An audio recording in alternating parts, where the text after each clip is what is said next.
Polda Aceh sedang menyelidiki video pembakaran bendera merah putih, yang diunggah oleh seorang tahanan narkoba berinisial TD, 25 tahun, di akun Facebooknya pada tanggal 17 Agustus tahun 2022 sekitar pukul 16.25 waktu Indonesia Barat. TD merupakan warga Pidi yang saat ini masih menjadi tahanan di Lapas Kelas 2 Banda Aceh, terkait perkara narkoba tahun 2017. Humas Polda Aceh, Kombes Pol Winardi mengatakan, selain tengah menyelidiki kasus tersebut, pihaknya juga telah membuat laporan polisi model A.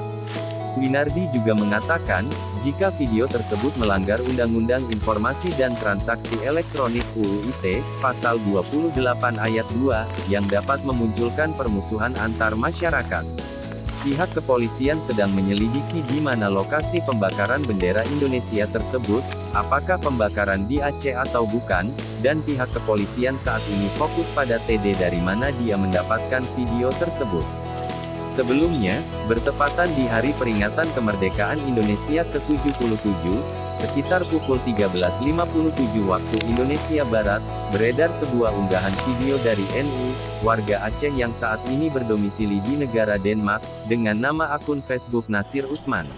Unggahan pertama, ya, jadi ini adalah unggahan pertama dari pengunggah pertama dengan inisial NU, warga orang Aceh yang mendapat suaka politik, sekarang domisili di Denmark.